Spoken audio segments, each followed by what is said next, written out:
Each release of Blackmagic Design's Pocket cinema camera line has been groundbreaking for performance to price ratios of cameras. I've been using the Pocket 4K as my main camera for almost a year now, and it's been my favorite camera that I've used. But will the 6K change that? Let's start by unboxing it.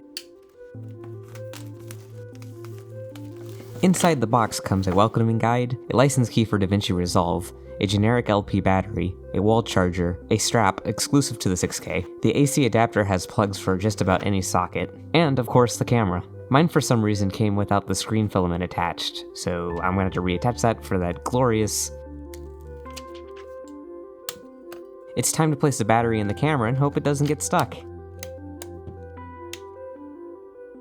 As you can see, power on time is basically the same as the Pocket 4K. The camera menu is the same simplistic yet powerful design that comes with Blackmagic Design cameras. Right away we're greeted with the first main downside of the camera. The 6K option is only available in RAW. The highest resolution one can shoot at in ProRes is 4K. There is no way of recording 4K RAW, not even with a crazy amount of crop, which I find a bit weird since there's an option to record 2.8K RAW. 4K ProRes is an option with a minor crop, as well as UHD with a full sensor size. Now onto the added menus for the 6K. The 6K has a sensor area that allows one to change the sensor size between 6K, 5.7K, and 2.8K depending on the recording mode. There's also a new setting allowing to select between -18 and 20 decibels relative to full scale. For monitoring, there is a 1.33 times anamorphic D-squeeze option. In the ISO menu, there is now quick select for 200, 400, 1250, 3200, and 8000 ISO. The camera body size between the 4K and the 6K is basically identical. The only difference is the 6K has a slightly larger lens mount. Most of the accessories for the 4K should work with the 6K. The only exception I'm aware of is the tilted cage for the 4K will not work with the Pocket 6K. They're coming out with a new version of their cage,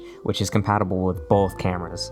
The ICANN 8-sin and small rig cages should all work. I own a small rig cage, and as you can see, I was able to fully assemble it with no problem. The Pocket 4K has a native crop factor of 1.9, while the 6K has one of 1.56. However, the Metabones 0.64 XL adapter, which is the adapter I've been using for this video, since I don't own any 4/3 lenses, the 4K achieves a crop factor of 1.22. The 4K with the Metabones adapter is much wider, which is an advantage for people wanting something closer to full frame. However, there is an advantage with the 6K's larger crop. It can use EFS lenses, which is great for people looking for faster lenses with image stabilization built into the lens. I ran 4 battery tests on the camera, swapping the battery between each camera after each test. I also used Canon batteries rather than ones provided with the cameras because I found those to be more reliable. The battery life difference between the two cameras is about what I expected, with similar workloads netting about equal battery life. With standby and 4K ProRes at 24 frames per second being under the 5% margin of error, the battery life between those two can be basically counted as the same. When recording each camera at its max resolution and at 24 frames per second, the battery life on the 4K is 15% greater. Maxing out the frame rate and resolution for each camera, the 4K doubles its advantage to 30%. So for my testing, the battery life between the two cameras looks relatively the same except for when more data is being processed by the camera. And since the 6K does record more data, when doing that, the battery life will go down. I shot each camera at night, keeping the camera settings the same for each shot, minus adjusting the ISO. In post, I adjusted the exposure to match for all clips. The proper exposure was at ISO 3200. At lower ISO, it looks like the 4K performs better, but at proper exposure and above, the story flips. The 6K's noise is smaller and there's also less of it. The 6K looks like a slightly higher dynamic range, and the highlight roll-off of the 6K is also improved. So when using proper camera settings, the 6K is going to perform better in low light, which is what should be expected with a larger sensor size. That being said, the speed booster on the 4K adds an extra 1.3 stops, allowing the lens to be faster, which can be beneficial in low light.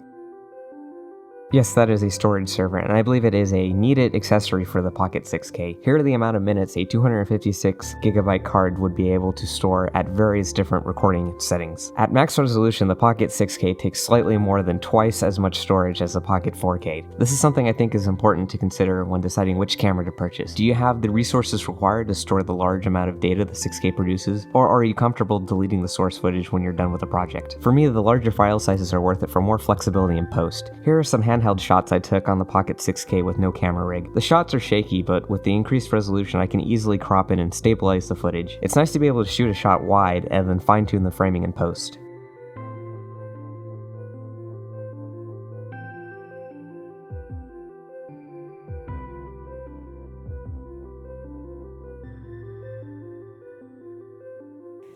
So in conclusion, I think the 4K is probably a better option for most people. It gets better battery life, it's able to shoot ProRes and RAW equally at all resolutions it can record at. It also shoots with smaller file sizes because it's lower resolution, and it's also half the price as the 6K while retaining most of the features and image quality. That being said, I'm keeping the 6K, and the reason for that is I own 100% EF lenses, so the native mount is nice to eliminate an unneeded piece of glass. The other thing that's nice about 6K is I work on a 100% 4K workflow, which means shooting at 6K I can crop and also stabilize in post, which gives me more flexibility.